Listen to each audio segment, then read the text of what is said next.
speaker is Jacek Jendrej, who will talk about dynamics of kink clusters for scalar fields in dimension 1+4. Thank you very much for the introduction, and I would like to thank the organizers for the invitation. Very much for yesterday's evening and today's lectures, even though I have not yet visited the whiskey bar, but this is clear. That will be corrected. Thank you. Yes, the work I will present is in collaboration with Andrew Laurie from MIT, and we put it on the archive a few weeks ago, so it's from. And the theme is, yes, so it's a workshop on singularity formation. There will be no singularities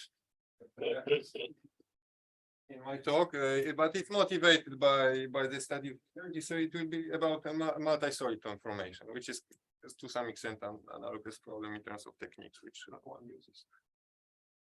The equation is the scalar field in dimension 1+1, so one space one time. Here I'm taking this Lagrangian, which is the I'm not sure if oh no, it's yeah, this one. So I take it this Lagrangian, which is the Lagrangian of the wave equation. Then we are adding this scalar term, which should have a shape of a double well, like this. Here I depicted the phi-4 potential on the right. It can be any double well in my talk, but to fix ideas, let me assume that this is the phi-4 potential. The phi-4 potential, which is this one. It's not so practical at this point. Let me use the mouse. The phi-4 potential. Okay. And then if we write the Euler-Lagrange equation, then we obtain this wave equation, which I will call CSF, like classical scalar field. And here, classical, as in the talk by Professor Dapermos, is to distinguish from quantum, okay? Because one speaks of phi-4 as coming from quantum mechanics. This has nothing to do with quantum mechanics. This is classical mechanics. So I will call it CSF, just to avoid confusion.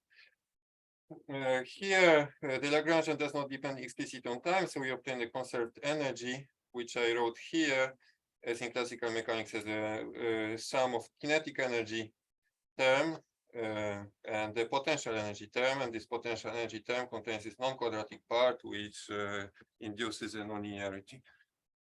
Yes, sorry, I forgot to mention, if you want to stop me, don't hesitate to stop me during the talk. It is recorded, but well, I hope it doesn't prevent you from asking questions during my talk.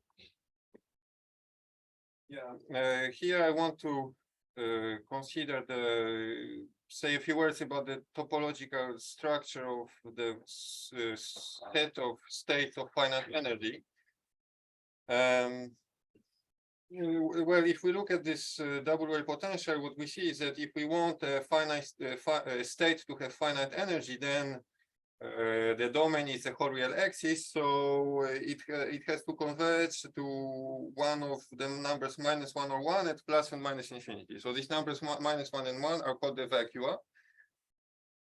And so this observation leads to the conclusion that the set of states of finite energy will be a sum of four union of four connected components. Okay, this is indexed by these limits at -infinity and infinity. Okay, and it is easy to see that these are indeed affine space. And this is a structure of the set of finite energy states. Each one of them is an affine space parallel to what I will call the energy space, E equal H1 cross L2. Okay, and then the object of studies are solitons, which are examples of what one calls topological solitons. And the reason why they are called topological is that they are obtained because of the topology of this set of finite energy states.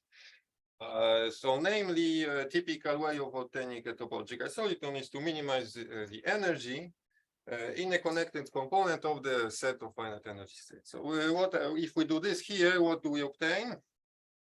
If we minimize in one of these sets E -1 or E1 we obtain constant form. So these are just a constant equal to the vacuum, zero energy solutions.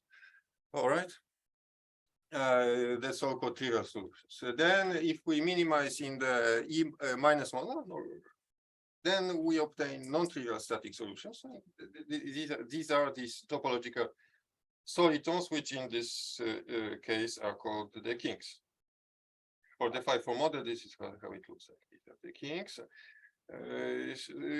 Okay, is it clear how they obtain? There's the minimal possible energy state, which connects -1 at x tending to minus infinity to 1 as x tends to infinity.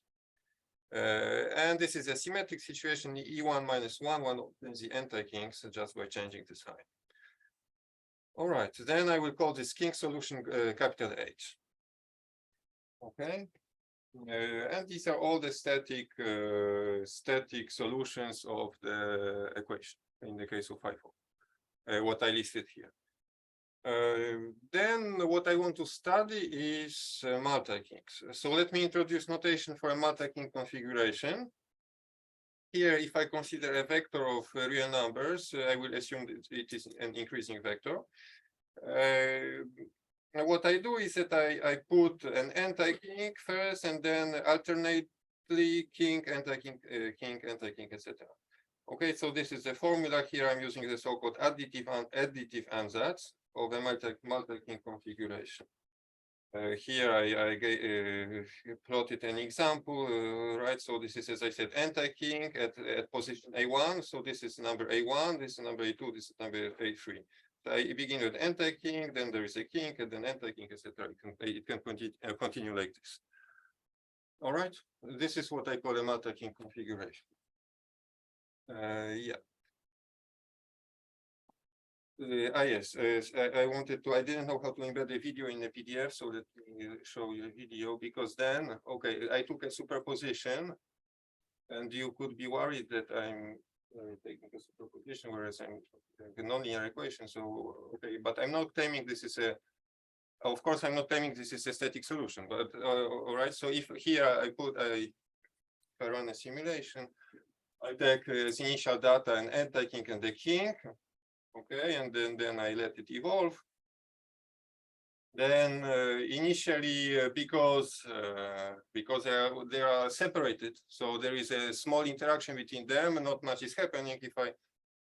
If I speed up a little bit, you can see they start moving towards each other. So there is an attractive interaction between them. They start attracting each other, and after some time, okay, this is what happens. They attract each other. They move towards one another, and then there is this famous collision. So they disappear, they collide, annihilate, then they recover their shape, etc. So this is a collision problem, and okay, not my topic here, but no, not my, which is not my topic today. I'm only interested. I just wanted to show you this first part of the video, where initially they were stationary.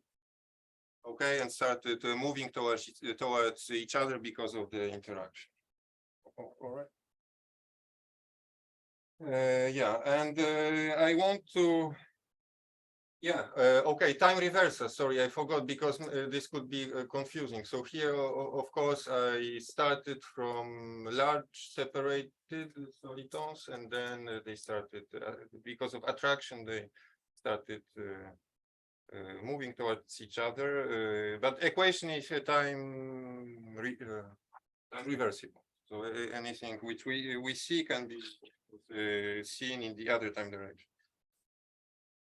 And so what I would like to understand is how they move and how they attract each other. This is more or less a standard problem of asymptotic analysis. Let me resume this one possible approach. We can consider, let's call it an n-body approximation.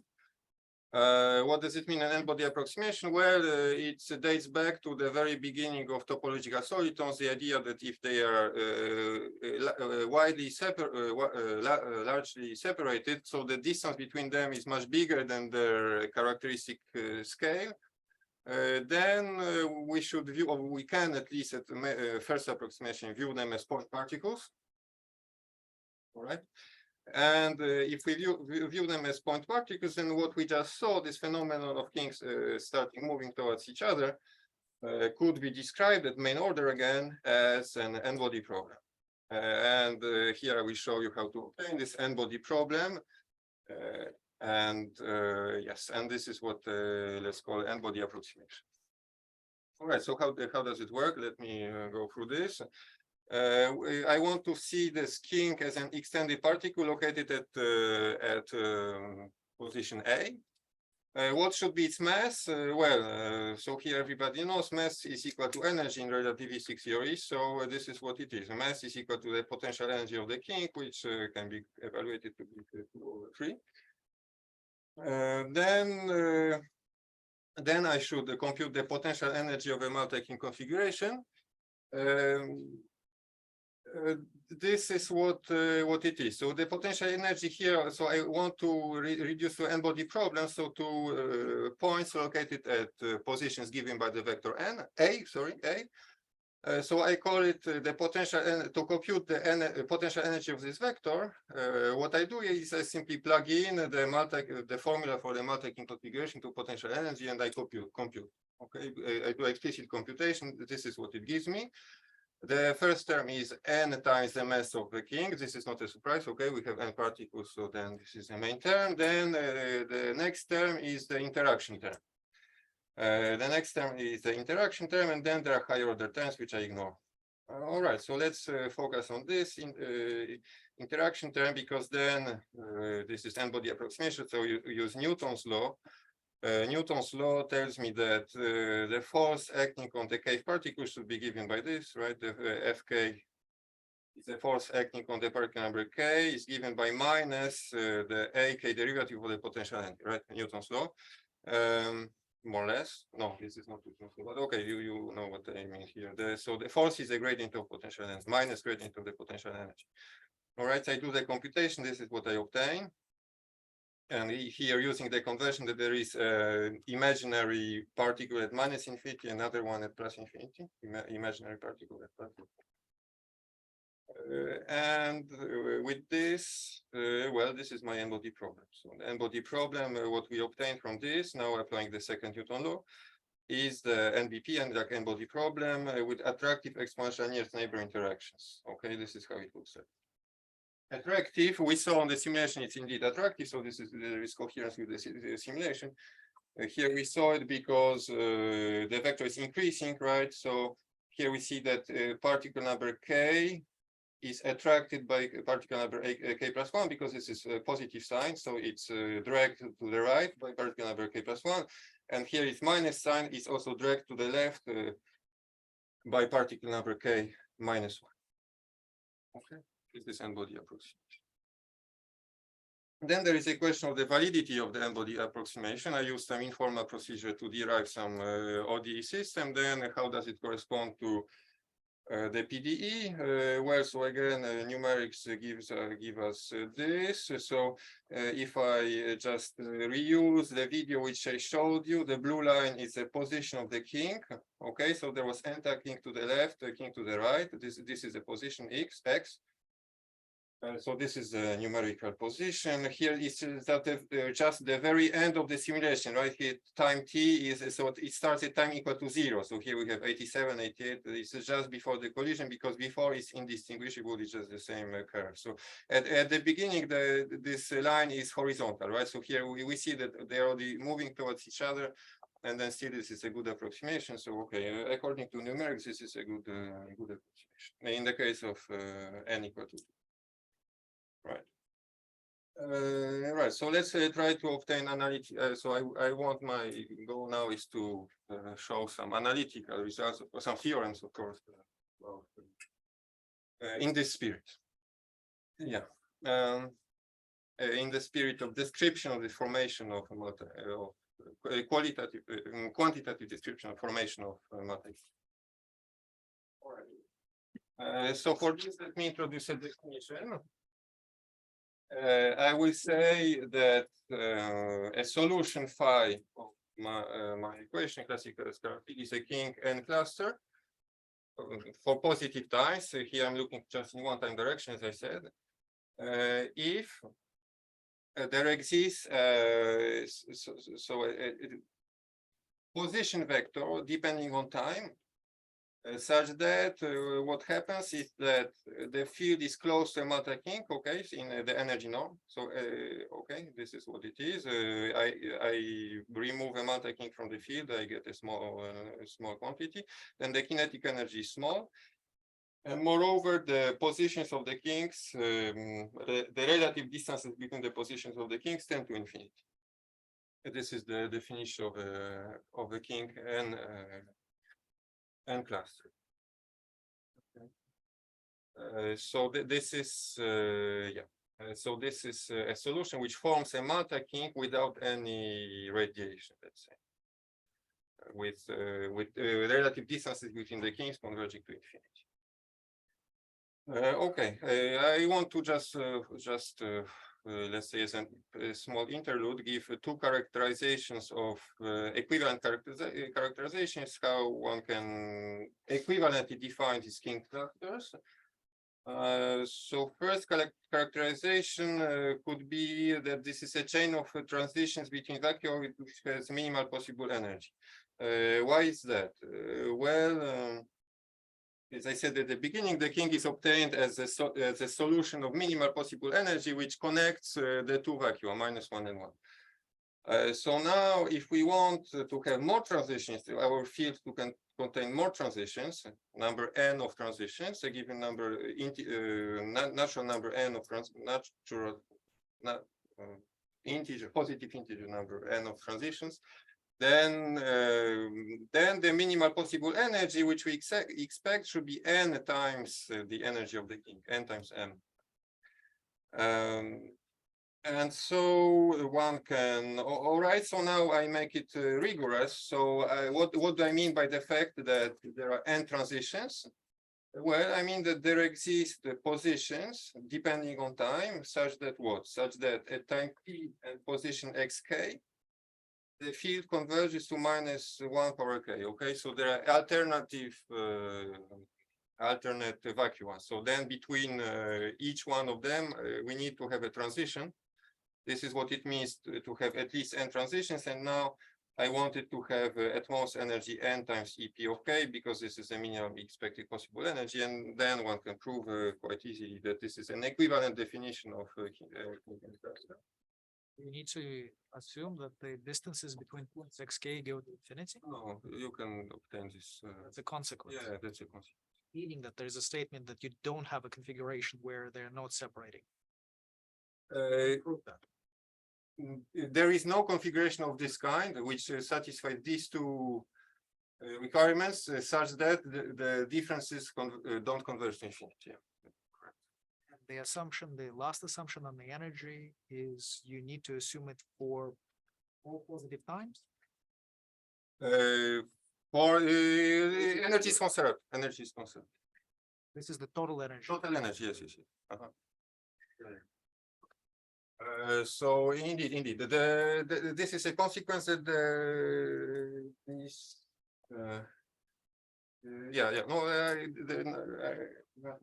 it's like this is fine. So it's a consequence. Indeed, it's a consequence. They have to converge to infinity. This is and the second characterization is one can give is by asymptotically static solutions. Here, okay, I didn't know to what extent one should insist on this, but then I talked with Piotr Bizon and he told me, oh, this is something to be mentioned. Then let me mention it. So,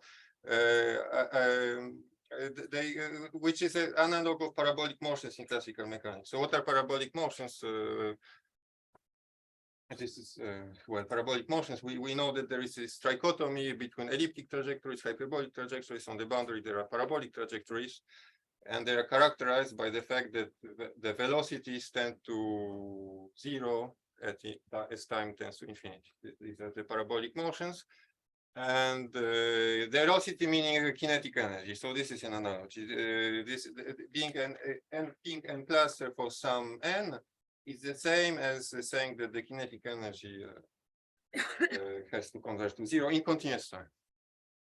So this is a condition is equivalent to this to the condition that there exists a natural number n such that phi or minus phi is a kink cluster. So it's a kink cluster up to such. All right, so these are just like this. As I mean, I don't need them in the proofs. I'm just trying to give some motivation, right? So that maybe this is a reasonable object to study this thing. All right, so then let me move on to a statement of the first result. If we look for a few moments on this n-body problem, then we find an explicit solution, which is a parabolic motion. And here I wrote what it is. I'm just writing the distances between AK plus 1 and AK because the barycenter is preserved. It can be chosen arbitrarily by translation invariance. So once we choose barycenter wherever we want, we can compute, of course, the positions knowing the distances between the points. Yeah, so this is an explicit solution one can find. And then our first result, main result, in fact, of this paper is that any kink cluster at main order has to have an asymptotic behavior, which is given by this explicit solution. Okay, let me read it. So we take phi, a solution of CSF. We assume that it's an kink n cluster according to this definition, which was on the previous slide.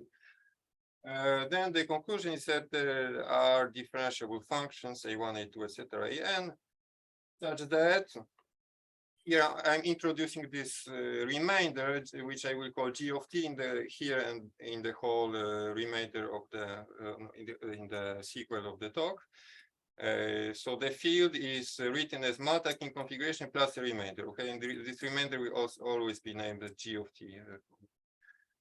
Okay, so this remainder satisfy and these positions of the kinks satisfy the estimate. All right, I take limit as time goes to infinity. Then the distance is as given by the explicit solution. All right, then here we have the velocity, which is at main order again given as like the derivative of the explicit solution. And moreover, we have that the energy of the remainder is much smaller than 1 over t. Okay, this is the result.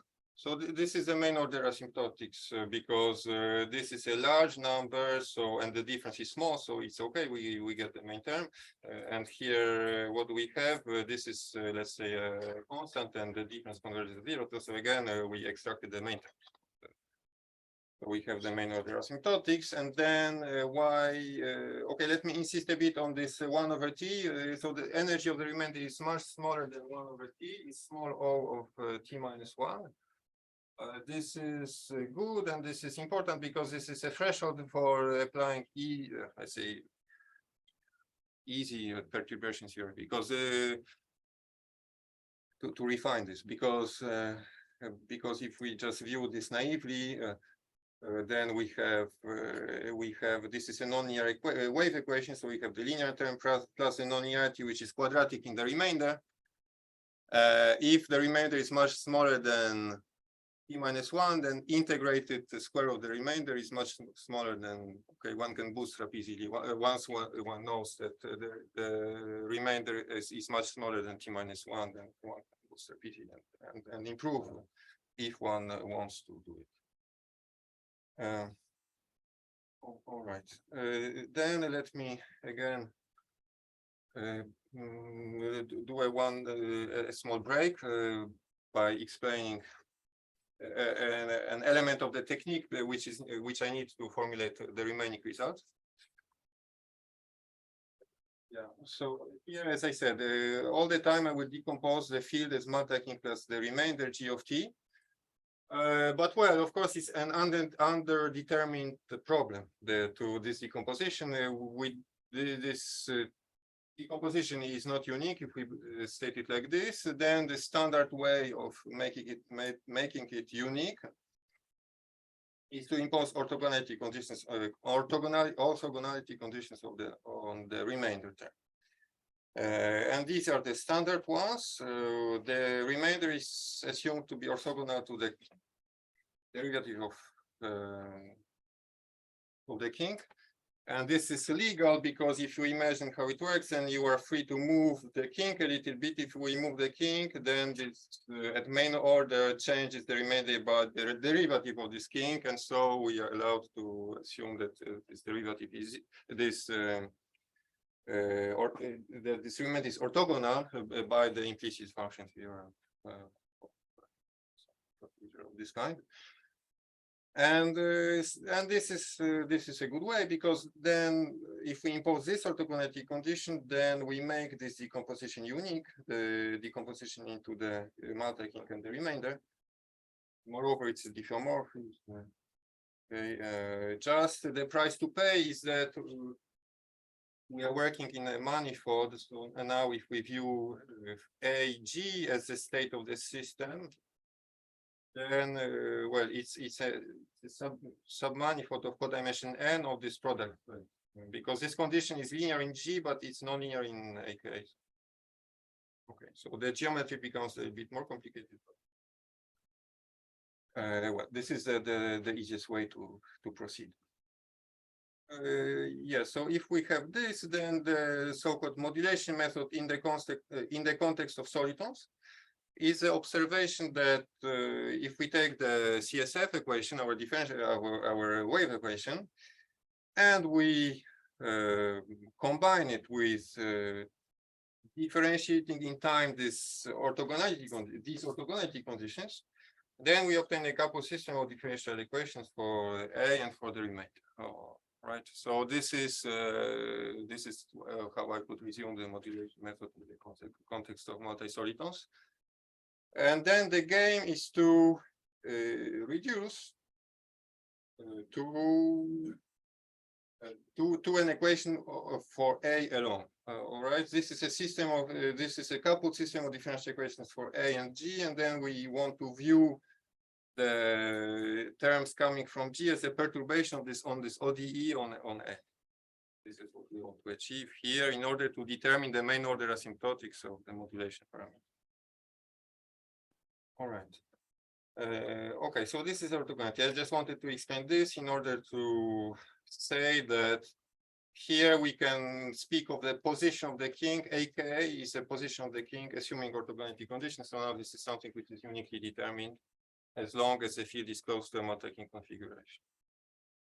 So if we agree that this is a way of defining the position of the kink, then there is one more thing I need is the distance to a multi-kink configuration. I will need in the rest of the subsequent part of my talk.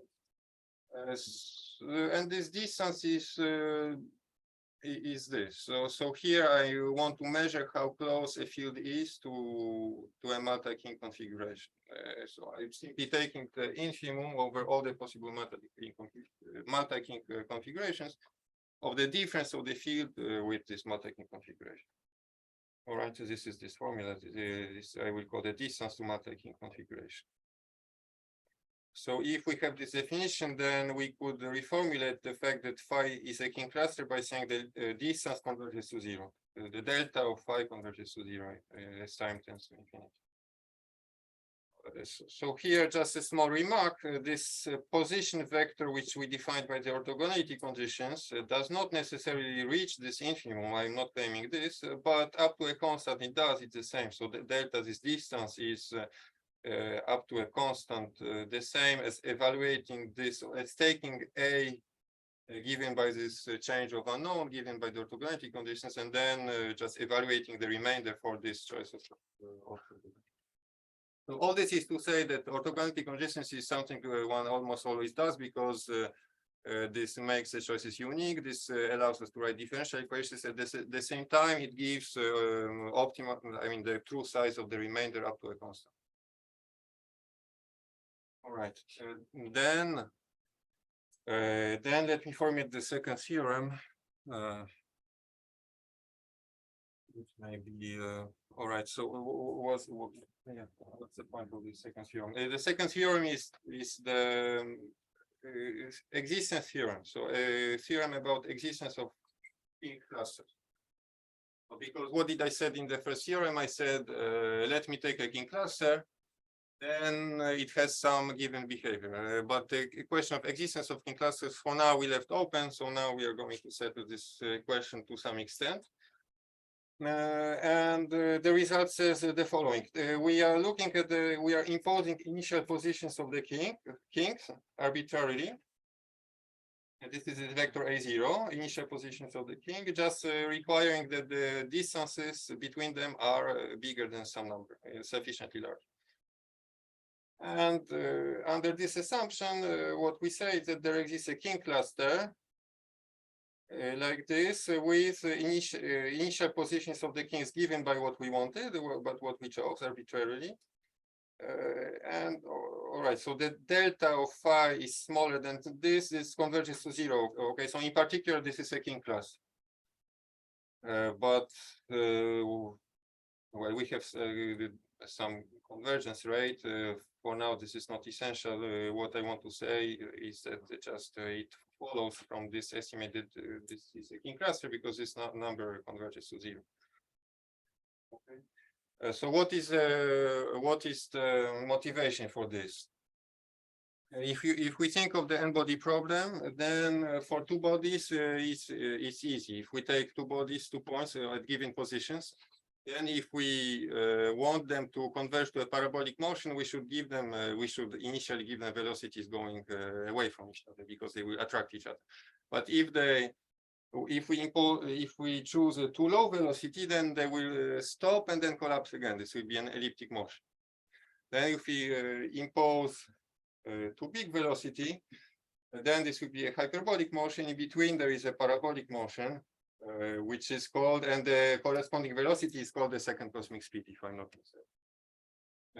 And then it can be okay for an arbitrary number of points. This is more difficult to see, but this remains true.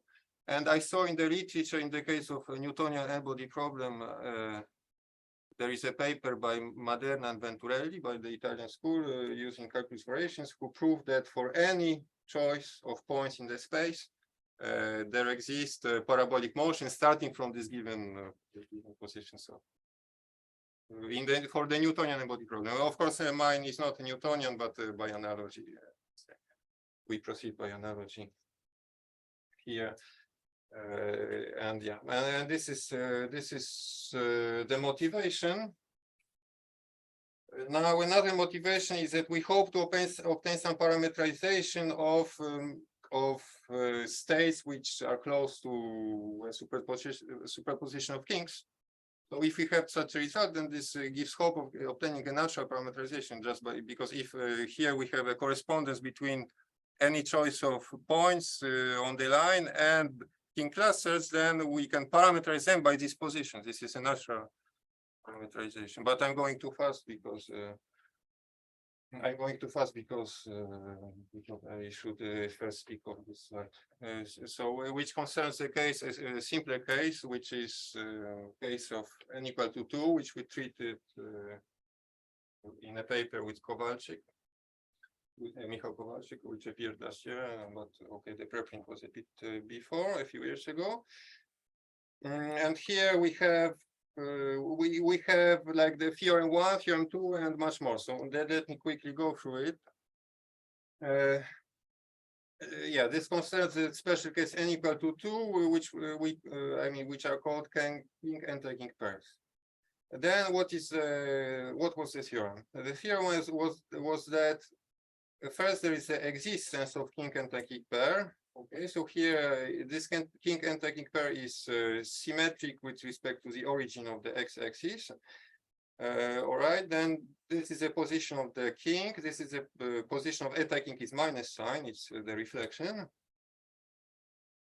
And yeah, and there is a better estimate. So all these estimates are better than what I said just a moment ago. But all right, what is the essential point? We have a kink anti-kink pair.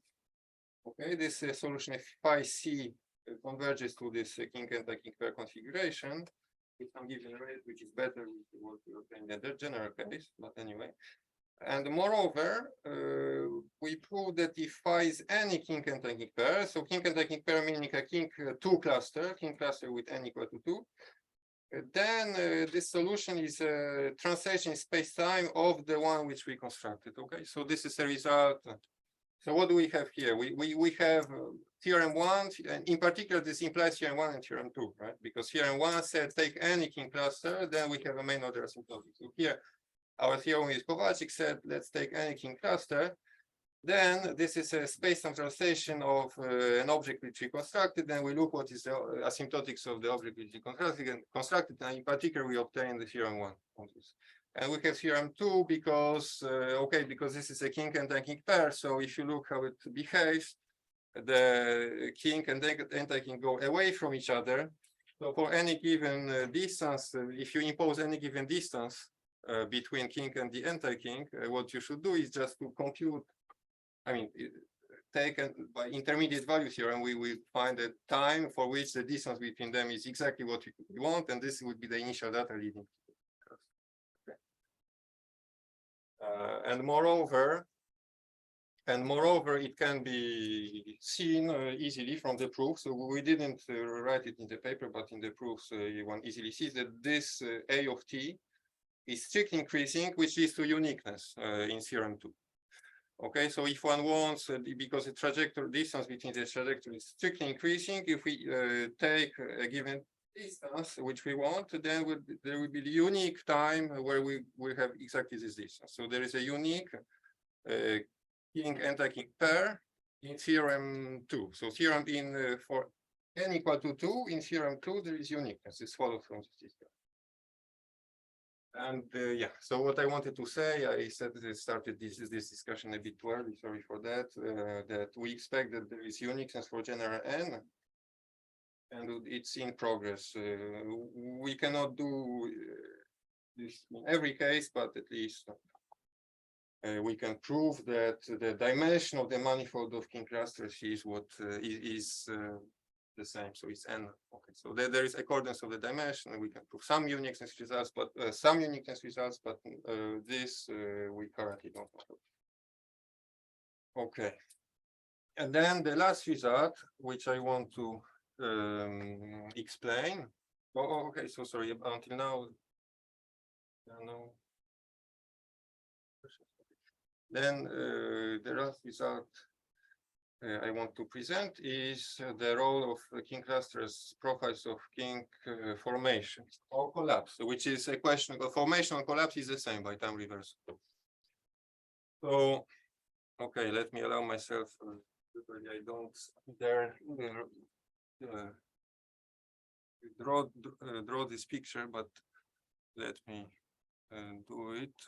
So first, let me read the theorem and explain what is happening here. The theorem is about the following situation. So let's think about the stationary point of some dynamical system which has an unstable and stable manifold. Okay. And so what is classical in the hyperbolic situation is that if we consider a trajectory which is initially close to the stationary point and which goes out, okay, so some trajectory which initially at some moment of time is in a small neighborhood of the stationary point, goes out, then it has to, while going out, it has to be close. Okay, so if we draw a ball around, then at the moment where it crosses some fixed ball of radius, which I call here eta, okay, then this intersection with the ball has to be in a small neighborhood of the unstable manifold. This is what is a consequence of the Hartmann-Grobman theorem in the case of hyperbolic stationary point. And here we want to consider the following intuition. So we let's imagine that we imagine a kind of stationary point of the system, which corresponds to widely separated kinks and anti-kinks with no radiation. Okay, so to configurations for delta converging to zero, kind of compactification of the phase space, let's say. And we want to consider the analogous problem. So we would like to understand the role of these kink clusters as the unstable or is the same, stable. By time reversal, stable, unstable manifold is the same. So what I claim is that this should be thought of, these kink clusters, as the unstable manifold of this imaginary point, or this point of the phase space corresponding to widely separated kinks and anti-kinks. All right, so this is how this is formulated. This is of course a bit more complicated, but this is the idea. So we take this eta, which is some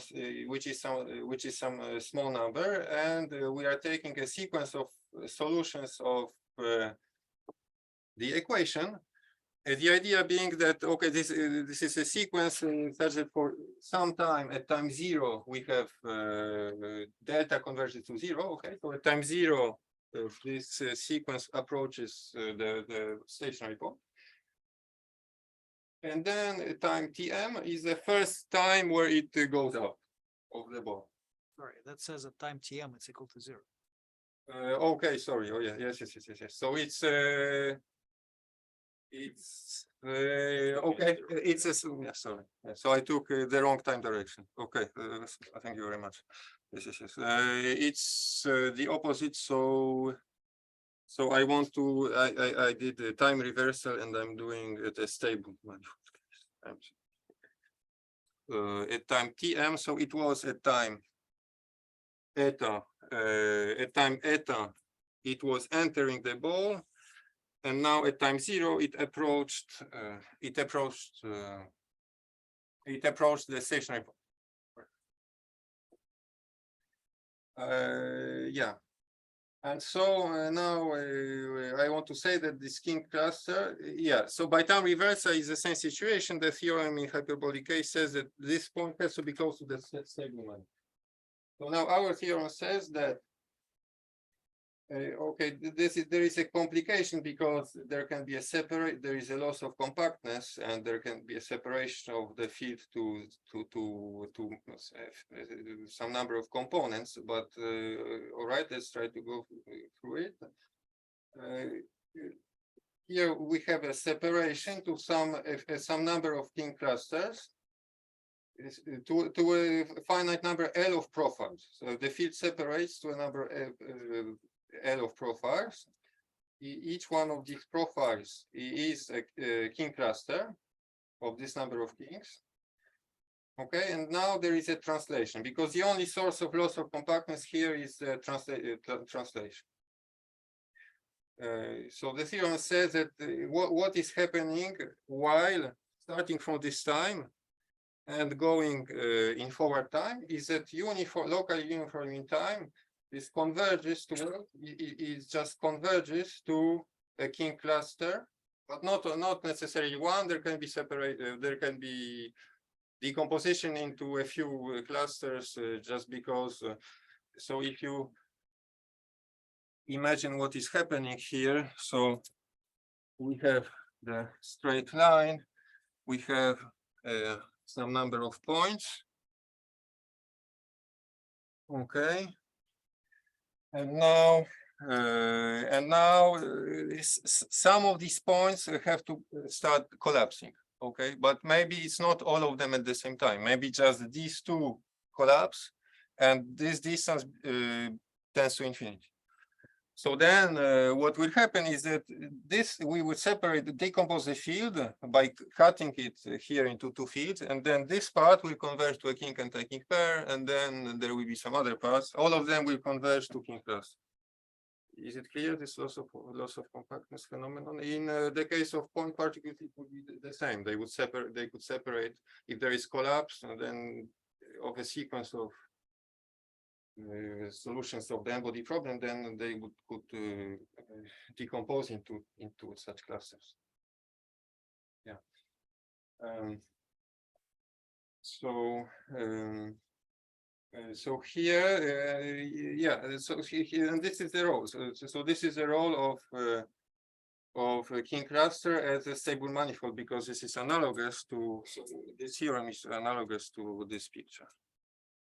If the assumption is that it enters the solution enters a neighborhood of a multi-kink configuration, and the conclusion is that there is a universal profile of how it can happen. So the unique possibility is that this solution comes close to a kink cluster.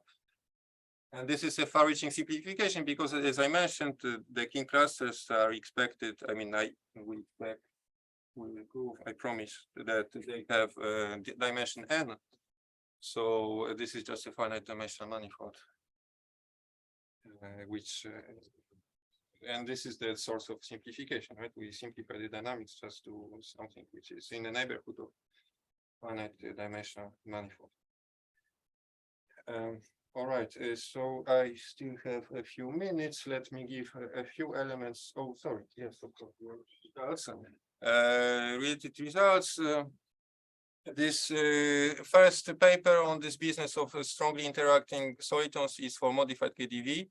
By explicit computations, Wadati and Okuma considered 2 or n equal 2 or n equal to 3. So kink and soliton, soliton, or soliton, soliton, soliton. They called it multiple solutions with asymptotically equal velocities. This is the case which corresponds to the strongly interacting regime. Then there is a paper on the Hartree equation by Krieger, Martel, and Raphael. And here they explained also this analogy with the two-body problem, this trichotomy about elliptic, hyperbolic, parabolic motion. So I mean, it's a source of a lot of ideas for us. Then there was there were papers by Tien-Phin Nguyen on strongly interacting multi-solitons for non-integrable cases of generalized Korteweg-Davis equation. This was a construction. Then the analog of theorem 1 was proved by me in 18. And as I mentioned, we have for this, I mean, we have this work which I mentioned in detail. Yeah, I would like to say also that like the essential part of the paper is analysis of an ODE system, and here we read some old papers on n-body problem and use some tricks. So certainly we couldn't do it if there were no papers on the gravitational n-body problem. And finally, Enon was the one who found n independent conserved quantities for this nearest neighbor exponential interaction system. Here I should mention that this is very similar to the TODA system, just the sign of the interactions is not the same. So I think here Luis is would be the better person to say, but in my opinion, I think that for the Laxper, this is significant, in fact. So if one changes the sign of the interaction, Laxpers don't work so well. But in any case, there are these n conserved quantities. And we don't use them in our proof. We don't use these n independent conserved quantities in our proof. So maybe it is more general proof, but well, who knows? Maybe this is somehow hidden. This integrability structure is maybe somewhere hidden in the proof. I don't know. Yeah, so then the first main idea is taken from these papers of myself and of the paper with Kowalczyk also, I mean, of my paper on KDV, and then it was adapted to this case of the field equation, which is introducing an appropriately chosen localized momentum function. So how does it work? Here, this is the same as I said before. We have this decomposition imposing orthogonality conditions. And once we have this decomposition, this AK plays the role of the position. Now to write the ODE, we need to find what would be the appropriate notion of momentum. And here is this notion of momentum. So pk of t, we should think that this is some approximation of the momentum of the particle. And how is it defined? Well, it's the momentum is minus integral of dx phi times dt phi, right? So here, just instead of taking dx phi, we are taking the part of this field which is near the cave kink, and that's all. So we take dx of kink number k, and here the remainder is multiplied by a cutoff function which is localized near this kink number k, in the region of kink. This is the localized momentum. And once we introduce this, we have this proposition. Let me introduce this function rho of t. Okay. And then, so if we introduce this number, then what we can obtain is that the energy of the remainder is of the size of rho of t, and the source of this is coercivity of energy. So trapping by energy, the kink is a minimizer, non-degenerate up to translations. So when we introduce orthogonality conditions, then there is a non-degeneracy of the energy, and so energy just traps the remainder, and so remainder can have at most the energy which is equal to the interaction energy, because the only source of energy, the room for energy of the remainder is given by the negative interaction energy, but not more, because of the trapping of because of the coercivity of the energy. So this is the reason of this fact. Energy of remainder is not bigger than energy of this interaction energy term. And moreover, we have this modulation inequalities. So what do they say? That the mass times velocity is equal to the momentum, all right, up to an error. And the derivative of momentum is a force up to a remainder. And here the important thing is what are these remainders, of course. So here, if we remember what asymptotics we expect from the trajectories, then both of these terms are of order 1 over t, correct? Because it's ak was like log, and ak prime should be like 1 over t. And the rho is like t to power minus 2, if we look at the formulas which we had before. So this is okay. The error is much smaller than both of these terms, so this should be fine. Now, this term, both of them are of size t minus 2 asymptotically. Okay, because this is like 1 over t, so derivative 1 over t square. Force is like 1 over t square, and this is much smaller because of this term in the remainder, in the denominator. So again, this is fine. And so the size of the terms gives hope to solve the n-body problem. I mean, to determine the main order asymptotics of the n-body. This is a statement for any initial data? This is a statement for data which has energy times not bigger energy than n times energy of the kink. Yes. And which is close to Matek configuration, so that we can define all these objects.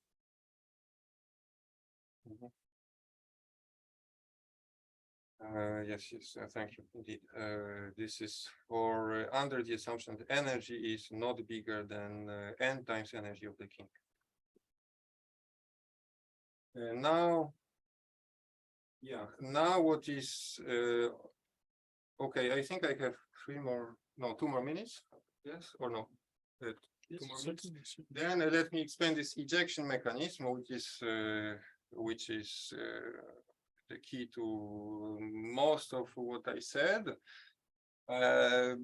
So it's a simple observation about the Newton equation. So we consider this V of A, which is the interaction potential, and then we have these Newton equations.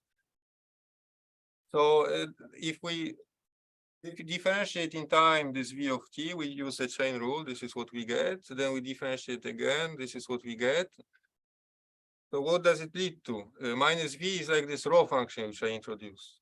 And since v is an exponential, then gradient is also exponential, and this square is this, more or less. Okay. And so yes, why? Because this is concave. So minus Hessian is convex, and this has a good sign, favorable sign. And so we get this inequality. Simply, this is a general fact about the Newton equation. And from this one can easily obtain this asymptotics. Rho has to be like t minus 2. This gives an estimate on the minimal distance between the kinks.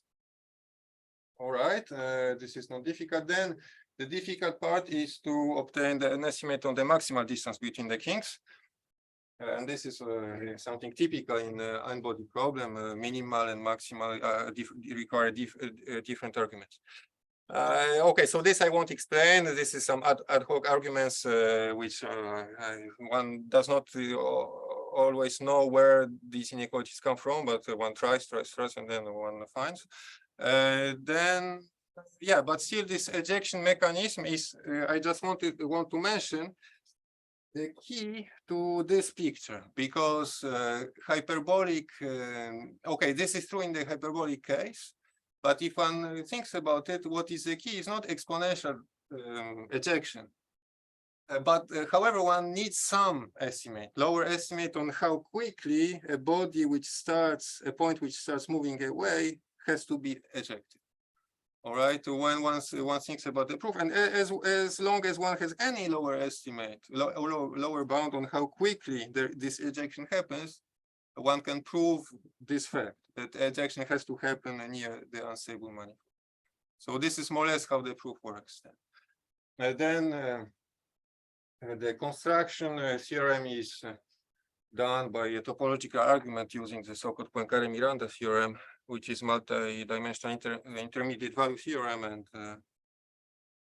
but maybe let me skip this because I should say. Thank you.